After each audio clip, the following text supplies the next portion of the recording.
Welcome to the True Crime Studio.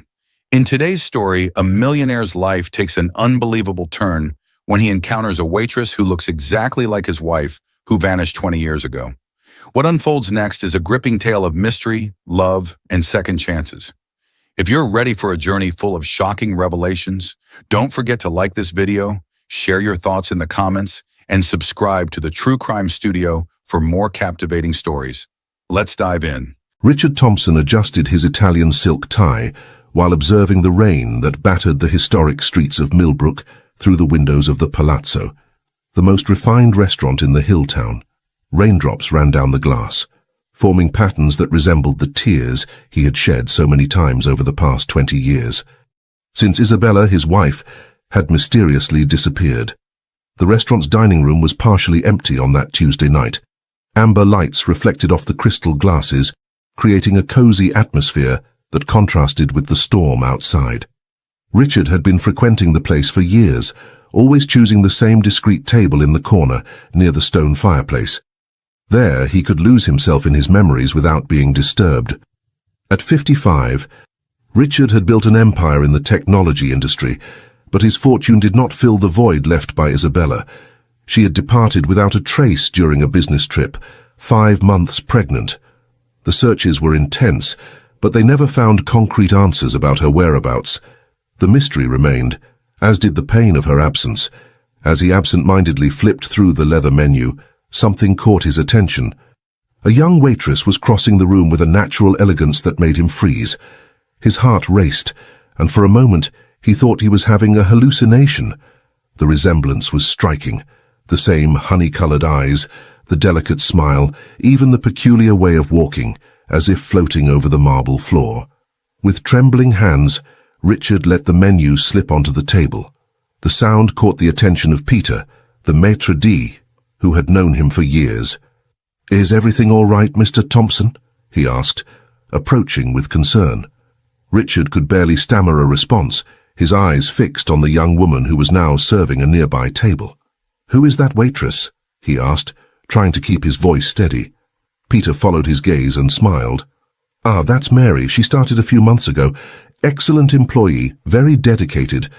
She came from New York in search of a better life." The information provoked a wave of emotions in Richard. Mary, the name he and Isabella had chosen for their unborn daughter. Could it be possible? The young woman's apparent age, the striking resemblance to Isabella. His heart beat erratically as thousands of possibilities crossed his mind. Gathering courage, Richard asked Peter to call her to his table. As he waited, his restless hands played with the wedding ring he had never taken off. Mary approached with a polite smile, unaware of the turmoil her mere presence was causing. "Good evening, sir. Can I help you with anything?" she asked, and her voice had the same sweetness that Richard remembered in Isabella. He needed a few seconds to regain his composure before responding. "Please, sit down for a moment," he invited, indicating the chair across from him. Faced with her hesitant look, and he added, "I promise I won't take much of your time." Mary glanced at Peter, who nodded discreetly. She sat down, adjusting her uniform apron with delicate gestures that were like vivid flashbacks of Isabella. During the conversation that followed, Richard discovered that Mary had grown up in an orphanage in New York. She had never known her biological parents and, at 18, had decided to seek her own path. She had chosen Millbrook by chance, enchanted by the town during a weekend trip. Every word from her was like a puzzle piece fitting into place. Richard listened attentively, controlling the urge to reveal his suspicions. He couldn't scare her with hasty conclusions, but his instinct screamed that this encounter was not a coincidence. If this story interested you, don't forget to subscribe to our channel and tell us which city you're watching us from. We'll continue. At the end of the conversation, Richard made a proposal that surprised them both. He offered Mary a job as his personal assistant. The salary would be 3 times higher than her current one, with all possible benefits. Faced with her suspicious look, he explained that he needed someone young and dedicated to help him modernize some aspects of his company. Mary hesitated, her expression divided between natural distrust and the temptation of opportunity. "Why me?" "You barely know me," she questioned, demonstrating a shrewdness that also reminded him of Isabella. Richard smiled. choosing his words carefully. "Sometimes we need to trust our intuition. You give me confidence, Mary, and I promise you won't regret it if you accept." The rain continued to fall outside, but inside the palazzo, a story was beginning to unfold. A story about destiny, second chances, and long-buried secrets that would finally come to light. Mary promised to think about the proposal, without imagining that conversation would change her life forever. As he watched her walk away to serve other tables, Richard was already planning his next steps. He needed to be sure of his suspicions, but he needed to act with caution. If Mary was really his daughter, this time he wouldn't allow fate to take her away again.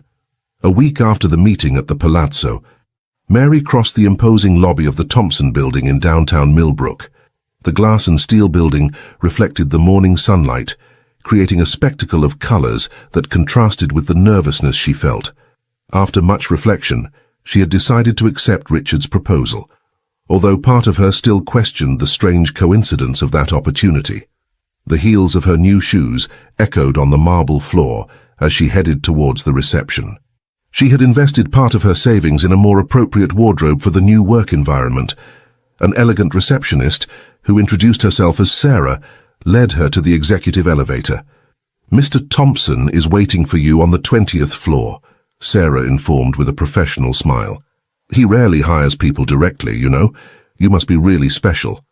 Those words only increased Mary's uneasiness.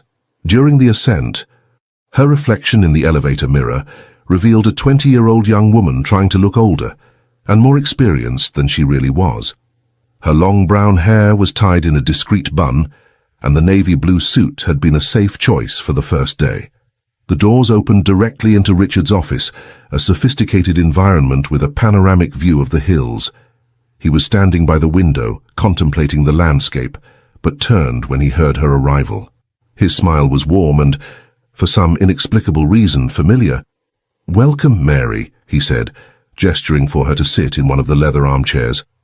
"I hope you feel comfortable here." During the following hours, Richard presented her with her new assignments.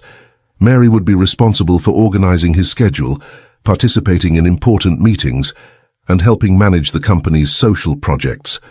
The work was challenging, but she had always been a determined person.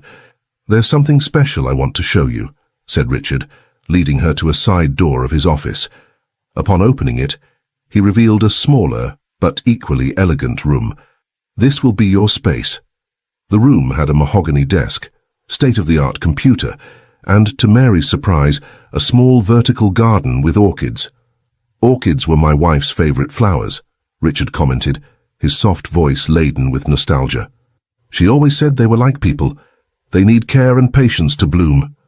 Mary felt something strange upon hearing that, as if a distant memory was trying to emerge. "They're beautiful," she murmured, approaching the flowers. "I've always had a special connection with orchids. Even in the orphanage I could make them bloom when no one else could."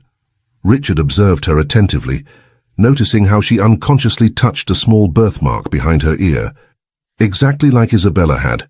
His heart raced, but he maintained his composure.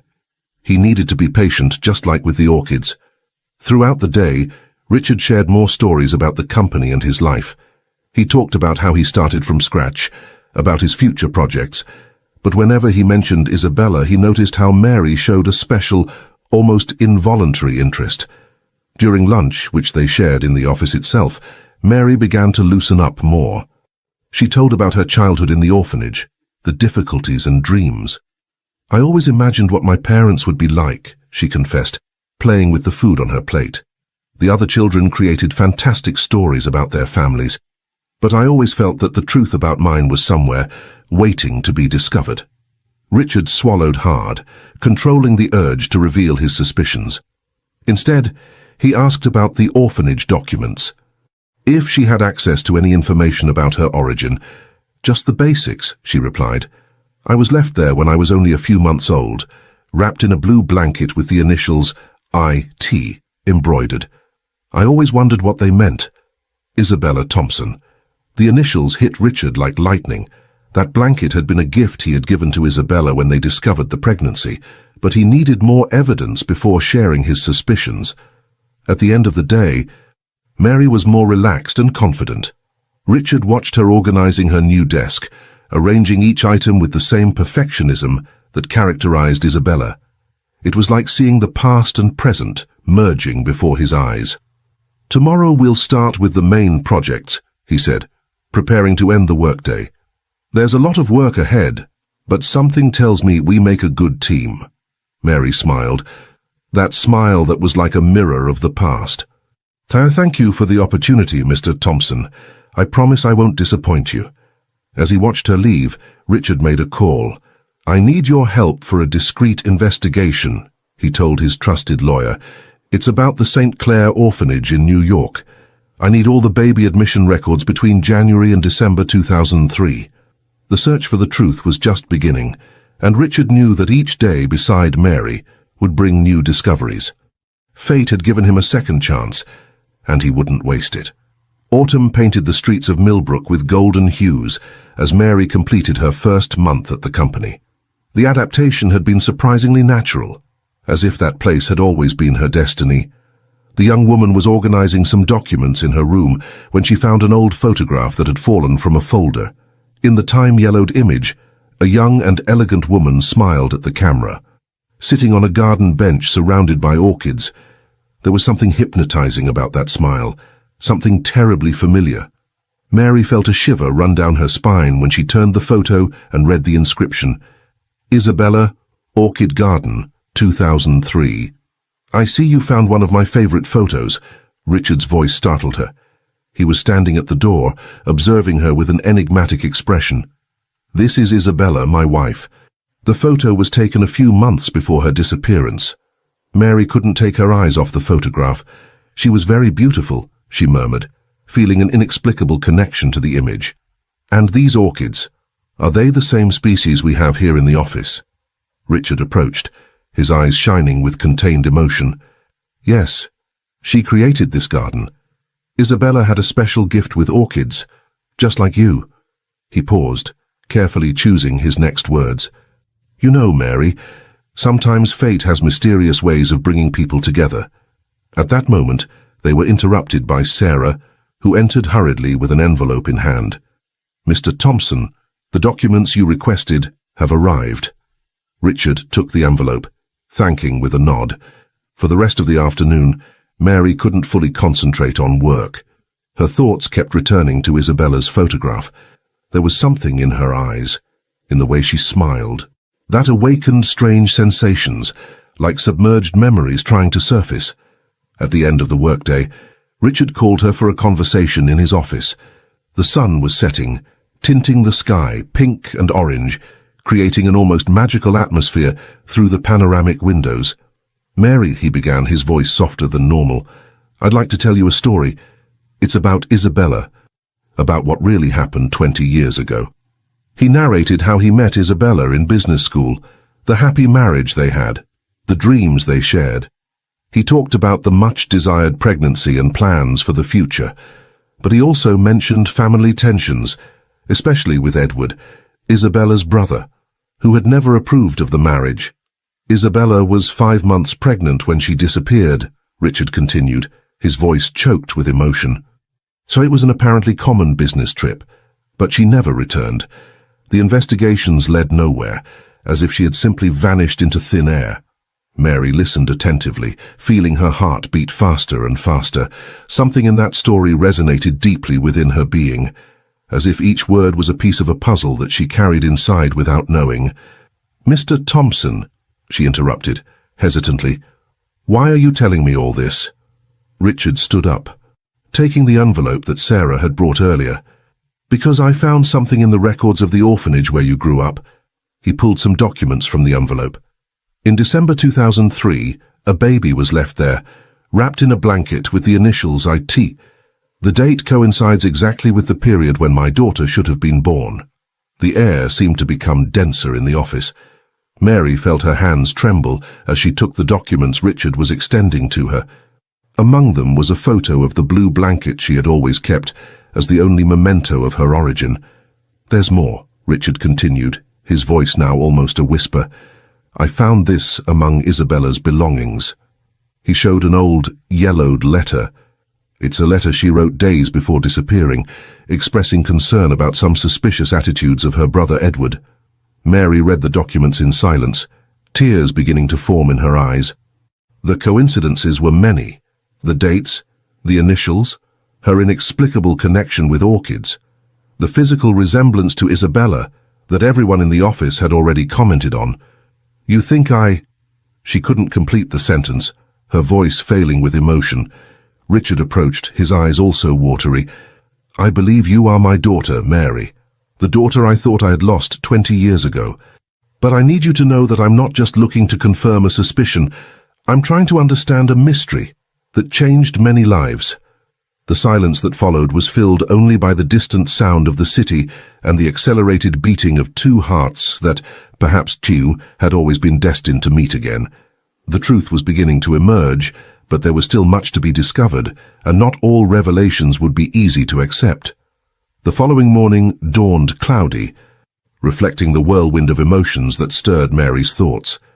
She had spent the night awake, turning over every detail of the conversation with Richard, repeatedly examining Isabella's photo that he had allowed her to take home. In her small rented apartment, Mary opened the old box where she kept her few belongings from the orphanage. The blue blanket with the initials IT, now faded by time, seemed to tell a different story in light of recent revelations. Her fingers traced the embroidered letters as fragmented memories of her childhood emerged in her mind. The phone rang, interrupting her thoughts. It was Richard, his voice conveying the same mixture of anxiety and hope that she felt. "Mary, I know it's a lot to process, but I'd like to show you something important. Can I pick you up in an hour?" During the journey in the luxurious car, the silence between them was comfortable, as if they already shared a connection beyond words. Richard drove through the winding streets of Millbrook until they reached a beautiful colonial-style house, surrounded by a lush garden. "This was the house where Isabella and I lived," he explained, parking. "I kept everything as she left it, hoping that one day I could share this with our daughter." As they entered, Mary was enveloped by a strange sense of familiarity. The soft scent of orchids filled the environment, coming from a winter garden that occupied part of the living room. The walls were decorated with photographs that told the love story of Richard and Isabella. "This was the room we prepared for you," said Richard, opening a door on the upper floor. The room, painted in soft shades of green, remained untouched. An old elaborately carved wooden crib occupied the center, and on the shelves, children's books and small teddy bears awaited a baby who never came to occupy that space. Mary approached an antique dresser, where a music box rested. As she opened it, a soft melody filled the room. "This music," she murmured, feeling tears in her eyes. "I know it. I've always heard it in my dreams, but never knew where it came from." Richard had to lean against the wall, visibly moved. "Isabella played this music box every night, saying that you already recognized the melody inside her." He paused, catching his breath. "She said it would be our special song." As they explored the house, Richard shared stories about Isabella, her passion for classical literature, her talent for painting, her dream of creating a foundation to help underprivileged children. Each revealed detail created a bridge between the past and the present, filling voids that Mary had carried throughout her life.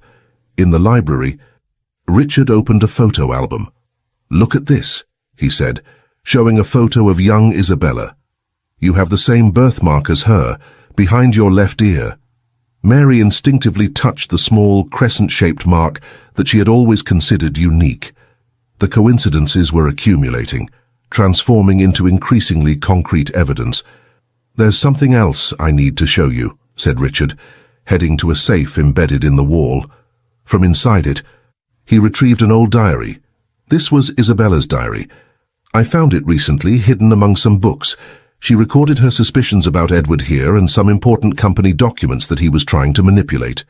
Flipping through the diary, Mary discovered an Isabella different from the serene image in the photographs. The pages revealed a worried woman who sensed that something was wrong, but tried to protect her growing family.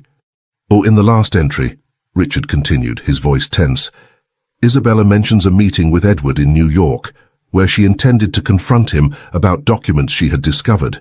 It was the last time anyone saw her.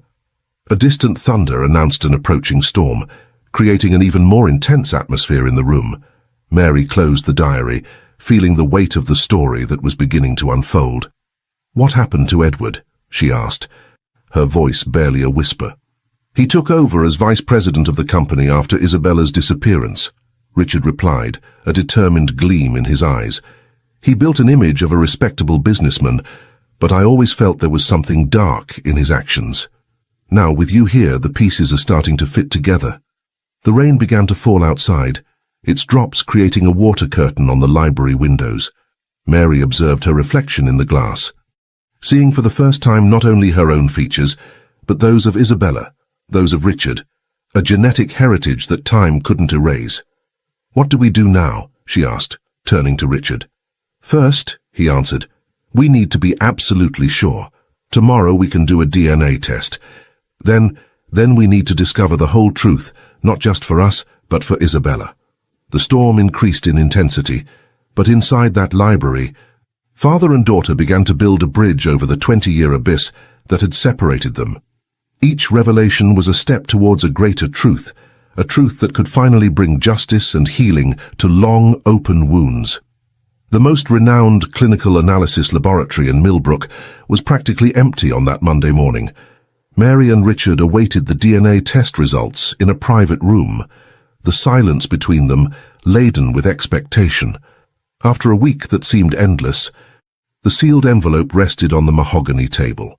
"Are you sure you want to open it now?" Richard asked, his hands resting on the envelope. Mary nodded, her heart beating so hard it seemed to want to escape from her chest. The result was unequivocal: 99% probability of paternity. That number transformed suspicions into certainties, theories into facts. Mary was, without a shadow of doubt, the daughter of Richard and Isabella Thompson. Silent tears ran down both their faces as they absorbed the scientific confirmation of something their hearts already knew. Richard extended his hand across the table, gently holding Mary's. "I always knew this day would come," he said, his voice choked. "From the first time I saw you in the restaurant, something inside me recognized you." Back at the office, father and daughter began to plan their next steps.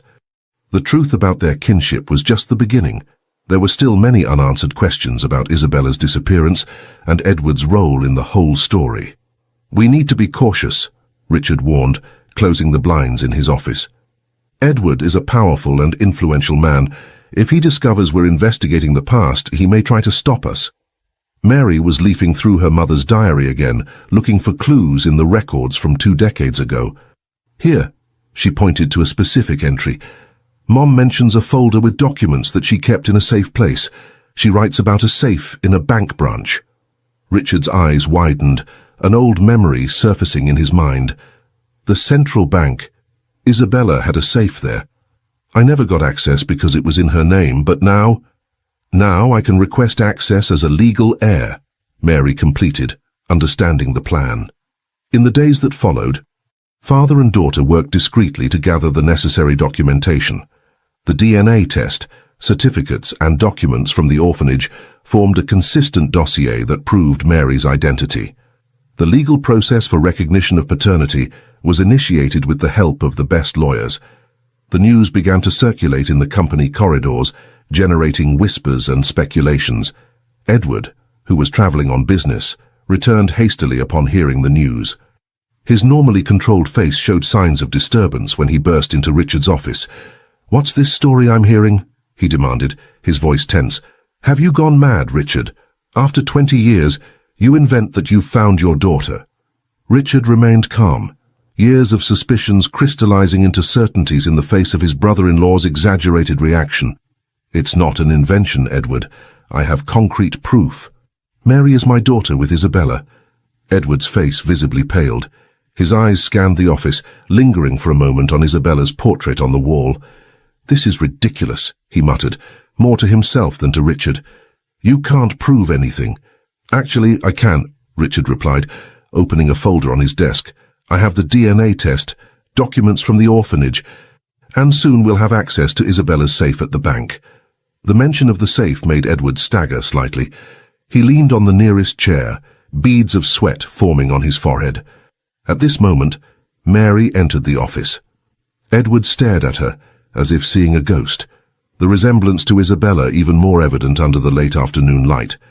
"Uncle Edward," she said, her voice firm, despite her inner nervousness. "I think we have a lot to talk about." The atmosphere became charged with tension. Edward alternated glances between Mary and Richard, like a cornered animal. "This is absurd," he finally said, heading for the door. "You don't know what you're getting into." After his stormy exit, Richard and Mary exchanged significant looks. Edward's reaction only confirmed their suspicions. He knew much more than he let on about Isabella's disappearance. Tomorrow we'll go to the bank," Richard decided. "Whatever Isabella kept in that safe, Edward fears we'll discover it." Mary nodded, feeling they were getting closer and closer to unraveling the mystery that had changed their lives. The puzzle pieces were beginning to fit together, revealing an image that, although painful, needed to come to light. That night, while organizing her desk to leave, Mary found an envelope that someone had slid under the door. Inside it, a single photograph, Isabella out pregnant, in front of an unknown house. On the back, a handwritten message, "Not all truths should be revealed." The morning was exceptionally cold when Richard and Mary arrived at the central bank. The imposing building, with its classic architecture, seemed to guard not only material values, but also secrets long buried in time. The manager received them in his private room, carefully examining the documentation that proved Mary's identity as Isabella's legitimate heir. After several calls and verifications, they were finally led to the safe area. "The safe hasn't been opened in 20 years, the manager explained, consulting the record. "According to our procedures, we perform annual maintenance, but the content remains intact since the last time Mrs. Isabella Thompson was here." The metallic sound of the key turning in the lock echoed through the silent room. Mary held Richard's hand firmly, both tense with anticipation of what they might find. Inside the safe, there was a brown leather folder, some yellowed envelopes, and a small jewelry box. Richard immediately recognized the folder. It was identical to the one Isabella mentioned in her diary. "Let's take everything to analyze in a more private place," Richard suggested, noticing the manager's excessive interest in the safe's contents. Back in Richard's office, father and daughter began to examine the documents. The folder contained contracts, bank records, and a series of notes made by Isabella. The evidence pointed to an elaborate scheme of diverting company resources, orchestrated by Edward. "Look at this," said Mary, showing a series of suspicious bank transfers. Edward was diverting money to overseas accounts since before Mum's disappearance. Richard examined the documents, his face hardening. Isabella must have discovered the scheme. That's why she was so worried in the weeks before disappearing. In the small jewelry box, they found something even more surprising, an old flash drive and a hastily written note by Isabella. "To whoever finds this, the truth is in the files. Edward is not who he appears to be. If something happens to me, look in the country house in Hillsdale. The key is with the housekeeper, Maria." Mary searched the name on the computer. Maria Conroy still lives in Hillsdale. We can find her today. While they were organizing a discreet visit to the former housekeeper, they were surprised by a call from reception. Edward was coming up for an emergency board meeting. "He must have been informed about our visit to the bank," Richard concluded. "We need to act quickly." Mary put the documents in her bag, preparing to leave discreetly. "I'll look for Maria while you deal with the board. The less Edward suspects of our movements, the better." Richard agreed, hugging his daughter tightly. "Be careful. Edward might be desperate now that we're close to the truth." As Mary left the building through a side exit, Richard prepared to face his brother-in-law on the board. 20 years of lies and manipulations were about to come to light, and he needed to play his cards wisely. In the elevator, Mary clutched the flash drive in her hand, feeling that she was getting closer and closer to discovering what really happened to her mother. The truth, however painful it might be, needed to be revealed. The day was just beginning, and the next few hours promised to reveal secrets that would forever change the destiny of the Thompson family. The road to Hillsdale wound through the hills, while Mary drove with determination. Maria Conroy's address was scribbled on a crumpled piece of paper in her pocket, and each mile traveled brought her closer to the answers she sought. In his office, Richard faced a tense board meeting. Edward had called an extraordinary session, claiming concerns about the company's stability in light of the recent family events. "Gentlemen of the board," Edward began, his voice studiously controlled, "I am deeply concerned about our president's erratic behavior. This absurd story about a lost daughter is negatively affecting our business." Richard remained serene, observing the faces around the table. Some showed genuine concern, others seemed more interested in the drama unfolding. "If you'll allow me," Richard responded, opening a folder on the table, "I'd like to share some information I recently discovered about the company's financial management over the last 20 years. Edward's face visibly paled. Meanwhile, Mary arrived at a modest house on the outskirts of Hillsdale. Maria Conroy, a lady in her 70s, received her with eyes wide with surprise. "My goodness," exclaimed the lady, bringing her hands to her face. "It's like seeing Mrs. Isabella again." Maria invited Mary in, serving her coffee while sharing memories of the past. "Your mother was a kind soul, child. In the last days before leaving, she was very distressed. She always came here, kept documents in her old room." "Does the country house still exist?" Mary asked, anxious. "Yes, but it's been abandoned for years. No one ever claimed the property after your mother's disappearance." Maria fetched an old key from a kitchen drawer. "Your mother made me promise I'd keep this. She said one day someone would come looking." Back in the boardroom, Richard was presenting evidence of the financial irregularities discovered in the safe's documents. The board members listened in shocked silence as he detailed the scheme of diversions. "This is a setup," Edward exploded, rising abruptly.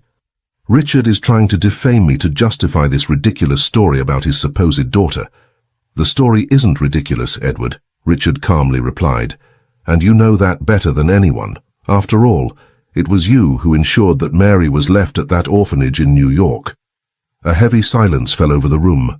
The board members exchanged tense glances, while Edward seemed to struggle to maintain control. In the abandoned country house, Mary walked through the dusty rooms, her flashlight illuminating covered furniture and paintings on the walls. In Isabella's old room, she found an antique desk with a false drawer. Inside it, there was a diary different from the one found earlier, along with a series of photographs and a sealed envelope addressed to Richard. The pages of the diary revealed Isabella's growing anguish as she discovered her brother's manipulations.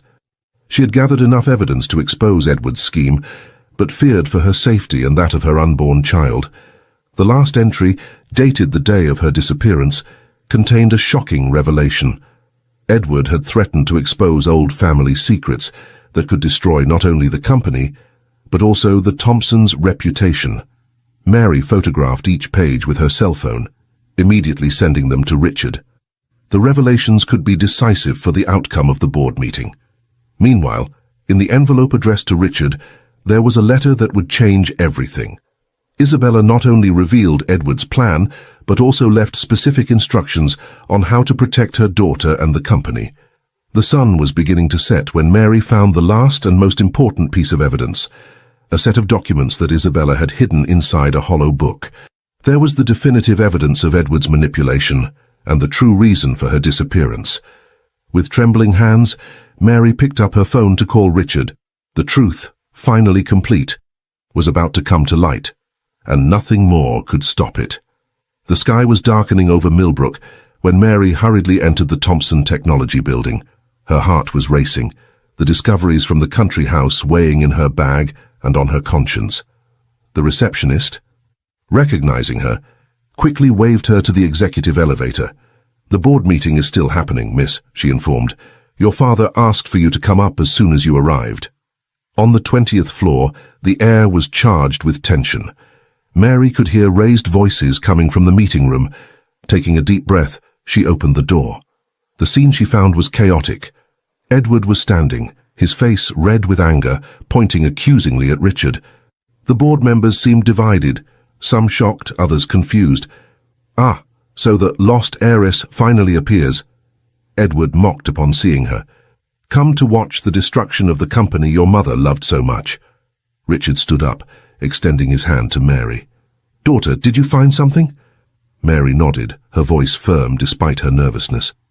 I found everything, Dad. The truth about what happened to Mom. About what Uncle Edward did.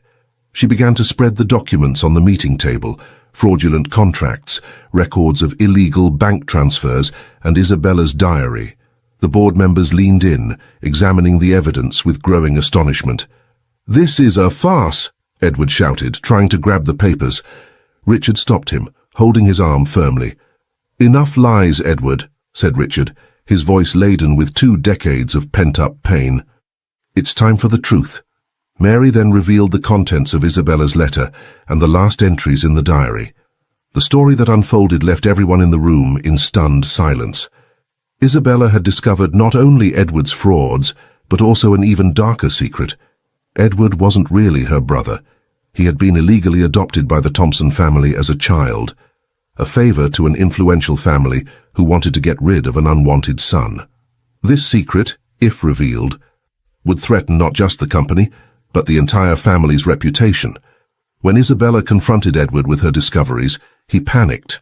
Fearing to lose everything, Edward devised a plan to silence her. However, he didn't have the courage to cause physical harm to his sister. Instead, he forced her to disappear, threatening to expose the adoption secret and destroy the reputation of the family she loved so much. Isabella, pregnant and fearing for the life of her unborn child, agreed to step away. Edward arranged a new identity for her in a distant city, with the promise that one day she could return. But that day never came. Isabella died in a car accident years later, far from her family and without ever having known her daughter. As Mary narrated the story, silent tears ran down Richard's face. Edward had collapsed into a chair, all his arrogance evaporated. Why? Edward? Richard asked, his voice choked. Why maintain this lie for so long? Edward raised his eyes, defeated. At first, it was fear. Then it was greed. I had already gone too far to turn back. The board members exchanged looks of shock and disbelief. One of them, the oldest, stood up. Mr. Thompson, Miss Mary, on behalf of the board, I apologize for not having noticed what was happening. We will take all necessary measures to correct this situation.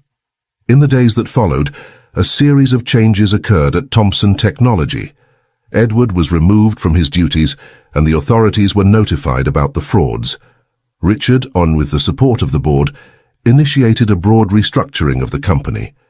Mary, now officially recognized as the heiress, took an active role in the company, bringing new ideas and a fresh vision to the business.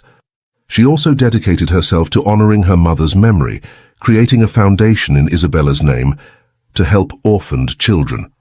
On a sunny afternoon, weeks after the revelations, Richard and Mary visited the cemetery where Isabella had been buried under her false name.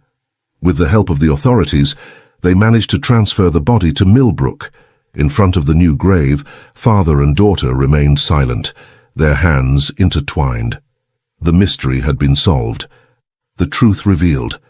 Although the past couldn't be changed, the future opened before in front of the new grave. Father and daughter remained silent, their hands intertwined. The mystery had been solved, the truth revealed. Although the past couldn't be changed, the future opened before them and full of possibilities. She would be proud of you, Richard said softly, looking at Mary. Mary smiled through her tears. Of both of us, Dad. She would be proud of both of us. As they left the cemetery, the sun was setting on the horizon, painting the sky with shades of pink and orange. It was a new beginning for the Thompsons, a chance to honor Isabella's legacy and build a future based on the truth and love that united them. In the months that followed, Mary and Richard worked tirelessly to rebuild not only the company, but also their relationship. The bond between them grew stronger with each passing day. As if making up for lost time, Thompson Technology underwent a significant transformation under their joint leadership. Richard's experience combined with Mary's fresh perspective and innovative ideas led the company to new heights. They implemented ethical business practices and focused on developing technologies that could positively impact society. Mary took a special interest in the company's charitable arm, expanding it into the Isabella Thompson Foundation. The foundation focused on supporting orphanages and programs for underprivileged children, ensuring that no child would have to go through what Mary had experienced. As for Edward, he faced the consequences of his actions. After a highly publicized trial, he was sentenced to prison for fraud and embezzlement. The revelation of his true origins caused a stir in Millbrook's high society, but the Thompsons chose to focus on moving forward rather than dwelling on past deceptions. 1 year after the revelations, on a crisp autumn day much like the one when Mary had first stepped into Richard's office, father and daughter stood in Isabella's beloved orchid garden. The flowers were in full bloom, their delicate petals a testament to the care and attention they received. "You know," Mary said, gently touching an orchid, "I always felt a connection to these flowers, even before I knew about Mom. It's like a part of her was always with me." Richard nodded, his eyes misty with emotion.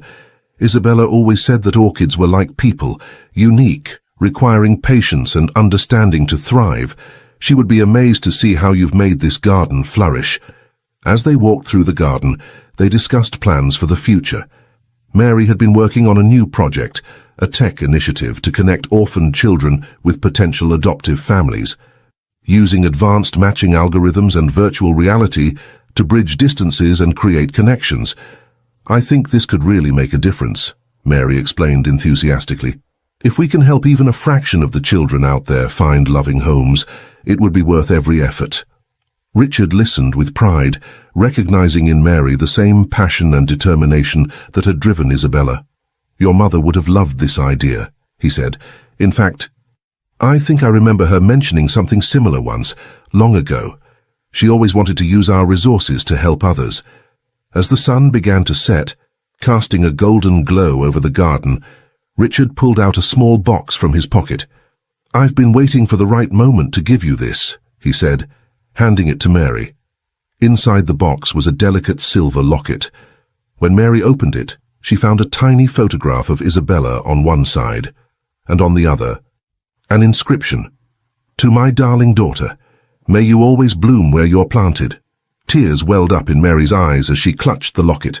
"She had this made for me." Richard nodded. "She commissioned it just before she disappeared. I found it in her things but could never bring myself to open it until now. I think she'd want you to have it." As Mary put on the locket, a sense of completion washed over her. The missing piece of her life's puzzle had finally fallen into place. She was no longer just Mary, the orphan from New York, but Mary Thompson, daughter of Richard and Isabella, heir to a legacy of love, innovation, and compassion. "Thank you, Dad," she said, embracing Richard, "for everything." As they walked back to the house, arm in arm, the last rays of sunlight caught the silver of Mary's locket, making it shine. It was a beacon of hope, a symbol of a family reunited and a future bright with promise. In the years that followed, the Thompson name became synonymous not just with technological innovation, but with ethical business practices and philanthropic efforts. Mary and Richard's story inspired many, reminding the world that it's never too late for second chances, and that the bonds of family can overcome even the greatest of obstacles. The orchid garden remained a special place for both of them, a living memorial to Isabella and a symbol of their own relationship, carefully nurtured, resilient, and forever blooming. As for the old Palazzo restaurant where their story began, it became a landmark in Millbrook. Locals would point it out to visitors, telling the tale of the millionaire who found his long-lost daughter. The table where Richard had first seen Mary was marked with a small plaque, a reminder that sometimes fate has a way of bringing people together in the most unexpected ways. Mary often found herself sitting at that very table, looking out at the rain-streaked windows, marveling at how a single moment can change the course of a life. She would touch her locket, feeling connected to both her past and her future, grateful for the twists of fate that had brought her home. And so, the story of the Thompsons continued to unfold, each day bringing new challenges and triumphs. But no matter what life threw their way, Richard and Mary faced it together, their bond strengthened by the truth they had uncovered and the love they shared. In Millbrook and beyond, their tale became a modern legend, a reminder that sometimes The greatest treasures are those we thought we had lost forever. Thank you for watching this incredible story here on the True Crime Studio. This tale reminds us that life is full of unexpected twists, and the power of love and hope can bring light even in the darkest times. If this story moved you, don't forget to like the video, share your thoughts in the comments, and subscribe to the True Crime Studio for more fascinating stories. See you in the next video.